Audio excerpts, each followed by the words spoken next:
Hello everyone, this is Johannes and you are watching Board Gaming Ramblings. And today we are taking a look at Brass Birmingham. This is a game I have been looking forward to playing for so long. I actually played the original Brass 1.5 years ago and I was in love with that game. It was so much fun and I just really wanted to own the game, and perfectly timed. Roxley is not here, it's over here on this side, decided to make their Kickstarter announcement for the new version of Brass, now called Brass Lancashire, and also this Brass Birmingham.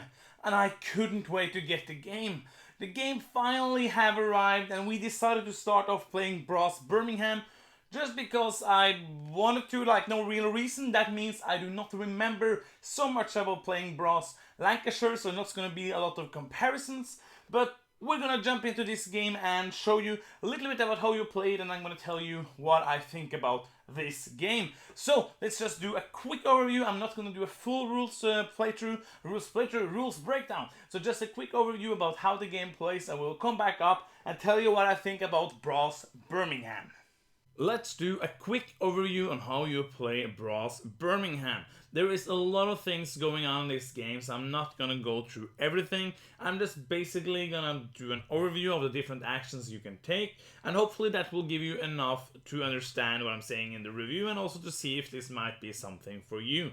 If you want a more in-depth rules explanation, I suggest that you go to the heavy cardboard playthrough. Edward does an amazing job of doing the rules for that, so I really recommend seeing that if you want a full rules explanation of Brass Birmingham. So, this game is all about doing stuff to get points, because points are cool and you want to get points because you are awesome. This is a card-based game, so in the beginning of the game you're gonna get 8 cards. And those cards are going to be a little bit about what kind of actions you can take. In the game there are 6 different actions you can take. 5 of them doesn't really matter what cards you use, and the last one is the only one that has to do with what card you are playing. Every time it's your turn you're going to do 2 actions. That means you're going to use 2 cards, because for every action you take you have to use 1 card. So let's go through the actions. I'm gonna do them like from easiest to explain. So the first one I'm gonna say is you can take these kind of joker cards or wild cards. And the way you do it is that you use 1 card to play the action, then you discard 2 other cards from your hand to take 1 of each of these joker or wild cards. They might not mean anything to you for now, but one of them is an industry card, one of them is a city card that you can use for whatever you want during the game. The second action you can take is to take a loan. So you discard a card and then you will get 30 bucks from the bank. I'm gonna take these beautiful chips. I'm gonna take this 30 money from the bank. I'm gonna take my income over here and move it 3 income spaces backwards. The more income you have, the more spaces you have to move to get 1 income. So later in the game you're gonna get a loan. The more you have to go backwards to actually get the loan. So it's more cheap to get a loan in the beginning. You never have to pay back your loan. Woohoo! Free money. Almost free money. That's the second action you can do. The third action you can do is that you can develop. Over here we have the player board with all the different industries, and all different industries have a level from 1 and up to different amount of levels depending on what kind of industry it is. To develop, you of course discard a card, whatever card you want, and then you can basically throw away 1 or 2 industry tiles to get access to higher level industry tiles. And to do that you will have to use iron. Iron is in the market over here and you can use it from wherever you want, and you have to pay the iron price. If there is iron on the board because somebody has built an iron works, then you have to take it from there first. So if there's no iron on the board, you can take it and buy it from the market. The iron you take from the board is free. So that is the third action you can do. The fourth action you can do is to actually build buildings, and that is the only action that matters what card you play. So let's say I want to play industry down here in Coventry. In the beginning of the game, I don't have anything on the table. That means I can basically build wherever I want. But let's say later in the game, I'm going to explain this later. Let's say later in the game I have this canal over here. I have built a canal over here. And I maybe have built this over here and it has some coal on it. Let's say I now want to build something in Coventry. The two different cards on your hand, you have industry cards which shows different industries, like this show a brewery, and you have city cards which shows the city.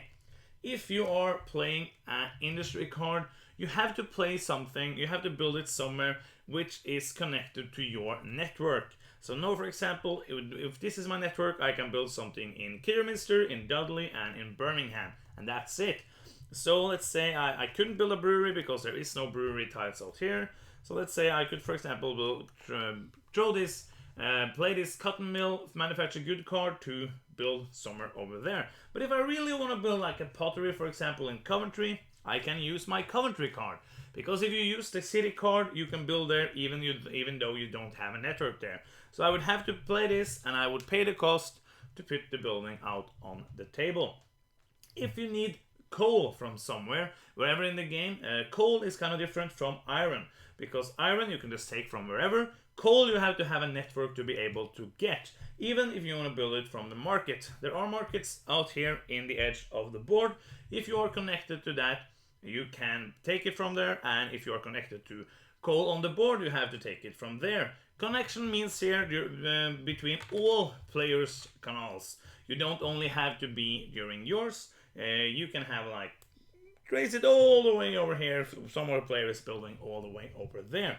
So that's building basics, really basic. As I say, I'm not going to go into the details, just quickly going through it so that you get a gist of what the game is all about. That's building and how you use coal.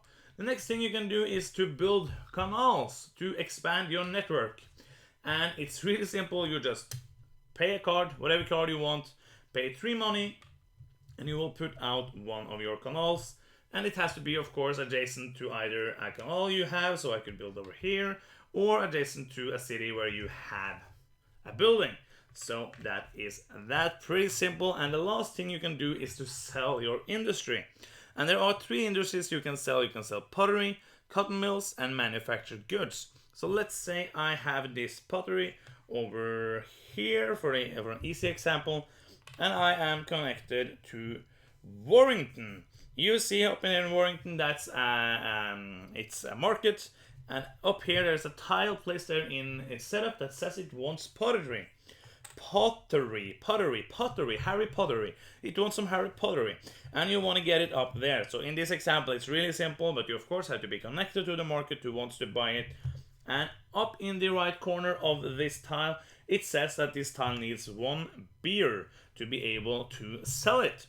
So I have to be able to use beer. There is a beer here at the beginning of the game. I can use that.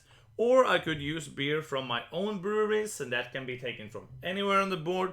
Or I can use beer from your breweries if I am connected to that brewery. And that's the way you sell goods, and basically you sell it, you flip it over, and then it's worth points. That's basically one of 2 ways to get points in the game. You flip them over. The other industries which has resources on them, as soon as there are no resources, it will flip and it will give you money and more income. And that is a really basic overview of the actions in the game. As I said, if you want a more in-depth video, go check out Heavy Cardboard. I just wanted to do like a quick one so that we can get to the meat of the review. But it's basically the actions are kind of simple here. So that's the actions. After you play your 2 actions in your turn. You draw 2 more cards. When the deck is depleted, then you will play the last 8 cards in your hand, and then half of the game is over because that's the end of the canal era. So now you're going to score all the points, and also you're going to get points for every canal you have built. That is depending on how many links. Like this up in the right corner there is a link symbol, and you count of those adjacent to all your links, and you will get those points. Then you will get those points, and then you will take away all the canals. You will then discard every level 1 industry, and then you will continue to the rail era, which is basically the same thing, only that you can build more places in one city at once, and you can build trains. So I'm not going to go in detail on the differences of that. Basically, after you do that again, you play through the deck once more, and then the player with the most points is the winner of Brass Birmingham. And that's a quick rules overview on how to play Brass Birmingham. I hope that gave you some insight into the gameplay. It's not a full breakdown as I already said, but I hope it gave you a little bit of a feeling about how to play the game. Before we jump into the gameplay, as always, we start off with the components. And man, this is a perfect production of a game. This is just an amazingly well done production. From you get the game, from you get this amazing artwork, this beautiful box, you know that you're in for a treat with this game. It's really hard to see on the video, I think, but you can see like there's it's a golden embossed title. This game looks amazing. Like if you see this on the shelf in a game store, you're gonna be like, oh, I want to check out this thing because the artwork is so fantastic. And you open it up and it just gets better. The insert actually works pretty well. It's an insert, it works, that's what it should. But every single piece here is amazing. The artwork on the player boards, the artwork. Let's take a look here. These are pretty huge player boards that you get. These are really beautiful player boards. You can turn it around and it's day. So it's day on one side, night on the other side. You can do that as well with the board. Some beautiful, beautiful. I love the night side. I love the dark. As it says here, it's black by day, red by night. I love this like black thing with all the red lights coming from all the different cities. It looks so amazing. This again is just like, if you like a game that looks good, you will already love this game when you open it up. Of course, I have the collector's edition or special edition or something. So we also have these iron clays. I just want to show you them because you can get them also from the website from Roxley soon. And they're going to do a Kickstarter later this year with a bigger set, so you also can play them with 18xx. These are the most beautiful poker chips I've seen in my life. Great size, great weight. They're really, really great to play with. And you get a great tray like this in both games. Beautiful, beautiful, beautiful components. I cannot say anything bad actually about the components. I think some people have said that the board is too dark, but that's fixed because you can just turn it over and play on the day side. If you think that it's too black and hard to see what's going on, you just turn it over and it's perfectly fine for you. So components wise, this game is perfect. Like, this is one of the best productions I have seen ever in a game. And especially if you've seen like the original one, I don't mind like subpar components or what you want to call it. Like, the first board doesn't look really good. Like, the components in the first game doesn't look really good. So if you play that and you see this is an amazing upgrade. And Roxley just hit it out of the park to do such a beautiful, great, fantastic production on the components. So that's out of the way. The components are good, but how about the gameplay? The gameplay for this game is fantastic. Like, there's nothing else I can say. This game is fantastic. What I love about this game, like, let me get the rulebook over here. This is a pretty heavy game. Like, there's a lot going on, lot to think about. This is the rulebook. Like, usually for games like this, I'm like, okay, it's gonna be like a 25, 30 page rulebook. This is a 12-page rulebook. And most of these pages are actually pictures. Like, the first 2 pages, they're only historical notes on the different characters you can be in the game. You didn't have to do that, so there's basically 10 pages of 8 pages actually of rules. And there's, like, these are 2 of them. It's the setups. That means it's actually 1, 2, 3, 4, 5, 6, 7 pages of rules for this game. So rules wise, this game is pretty simple to learn. There's some details here and there that you have to remember. A couple of them are kind of hard to remember, but it's really simple. There's 6 actions you can do all the time. You have to use these different cards. This has amazing artwork as well. You do the cards. One thing that's really interesting, like, you have the hand of 8 cards, and you were really thinking like, okay, which of these cards do I not need? Because you always will think about what cards you want to use for building, and you probably always want to keep all of them, but I need to discard one to take a loan. I need to discard one to build some canals. I need to do that to do all the other actions. And it's just a fantastic hand management way of trying to always plan out what cards you want to do. And of course, like, there is some luck in what cards you draw. Sometimes you get all the cards you need, sometimes you don't, but basically Getting the wild cards also work really well. Use an action to do that. Like, I think if you're super good at this game, every single action counts more than it does when you're not like professional. Not like professional, but not like really, really good at the game. Because no, I really feel like it's okay to take a loan. You probably have to take loans. It's okay to spend an action to get the wilds, because if you sit with cards that are not really good and you think like, oh, I'm not going to take that wild, I'm not going to do that action, then you're probably just sitting doing suboptimal moves. And it's better to use one action to actually get to do the actions that you want to do.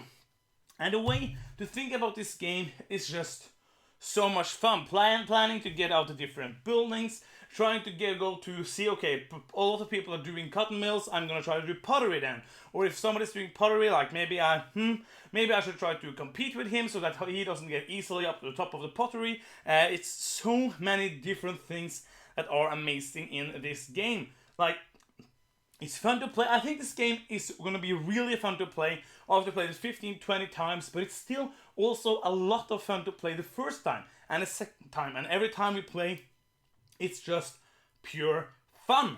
This game is just fun. You see like giggling inside, and you're like, oh, haha, I want to do this and this. And it can be a game with some AP, but it can also be a game where you just like, it's my turn, boom, boom, that's what I'm gonna do. It's really easily build a canal, build some ironworks, get those out, get points, whoop, whoop, be happy. One thing that is really interesting about this game, and which I know is one of the biggest difference from the original Bros, is the beer, which you need to sell all the different things you want to sell. So to be able to have enough beer on the table, to be able to build your brewery so that you can get use of your beer and not let other people take your beer if you really need it. Planning that, the timing is super, super important all the time. Like, this game is just fantastic. This is one of the games, like, if we have gotten this before, I made my top 50. I'm sure this game would be on my top 50. This is a game that just speaks to my heart. This is a game where I'm just having fun. It's a really cool game in the fact that, as I said, it's not so rules heavy. Like, there's heavy decisions, there's so much to think about. You have to plan, you have to like know what you're doing if you want to get a real good score. But the first time you play, you can just try something and you're probably gonna have fun and you're probably gonna get a couple of synergies going because you can do that. And man, I just looked down at this board and I'm like, I want to play this game more because this game is fun. If you like heavier Euro games, if you like this hand management of trying to, like, the cards are your resources, trying to, oh, I don't get that card, maybe I should try something else, I want to do this, but I get these cards. You might want to change your strategy depending on what cards you get, but oh, this is really a rambling review, and I know, because this is Board Gaming Ramblings, because I just love to play this game. It's just fun. And for me, that's what I want in games. I want to have fun. I want to sit with that feeling. You know, some games get you that really excited. Like, inside your body, you're just sitting, like, smiling. Inside and outside, you're just sitting there feeling that sense of joy, that sense of, this is an amazing game. The feeling that you just want to do this over and over. The feeling that this is something you can play 5 years from now, 10 years from now. A game that's going to stay. A game that I'm going to have fun with for a long time. And I'm trying to find some negative things to say about this game. And probably the only thing would be, like, you can get stuck with cards that are not what you want, but you can then do the actions to get the wild card. That's just one actions, and you have 2 cards you can use for whatever you want. You also, if you really try something and it doesn't work, then try to do something else. I think just all in all, there's nothing I would change in this game. There's nothing I feel like I would have done differently. It just feels like it works really, really, really well, and I love it. So that is gameplay. Let's just go to the other couple of points before we end up the review. Player count, I have only played 2 and 3 players. I thought that was most important to actually play the 2-player variant, because I know Brass Lancashire wasn't really a 2-player game. This works really well with 2. The thing they do is that you strip out some cards from the deck, so there's some of the cities that are not in the deck. And the same thing actually applies also when you play with 3. So some of the cities are not in the game. but you can still build there. You don't block off anything. The map is still there, but it's not going to be so interesting because you don't have anywhere to sell there and you don't going to get the cards. So if you have a connection there, you can build there and use it. It has happened, but I just think that it works really well. It felt like there was kind of the same interaction with 2 and 3 players. The game length was of course a little bit shorter with 2, but all in all it really worked well with both of those player counts. Replayability. I think the replayability for this game is pretty high. I think that because depending on the number of players you play, of course, it's going to be a different map, and also the one thing that really changes up the game of all times is these tiles that you put out to do the different selling places to see. Sometimes maybe Gloucester not going to have anything to sell to them, and up here in Warrington you're going to have 2 tiles to sell to and stuff like that, which really changes up the dynamic of the board. And I really think this is a game you can play a lot. You can get good at it, but then you have to change up your strategies because it's going to be a different board state when you go to the rail era. Maybe there's no beer, maybe there's no coal. You have to do different actions depending on that. The beer is really interesting in making it different each time. How much beer is on the board, how many breweries are being made, and stuff like that. It's just plain fantastic. So final thoughts, I don't think you need many final thoughts. This needs a fun cannon. Fun! It's the cannon of fun. This game is amazing. This is a game you should play. This is a game, if you think anything I have said sounds fun, you're gonna have fun playing this game. This is a game I love. This is a game I am so excited to play more. I can't wait to play Lancashire and see what it is, see how it was, see the game I played 1.5 years ago. But this Brass Birmingham is nearly a perfection of a game. Go buy it when it comes out in store, play it, have fun. It's an amazing game. Much replayability, a lot of depth, not too rules heavy, just so many interesting crunchy decisions all the time. This is a fantastic game. And that's all I have to say. I really recommend this game.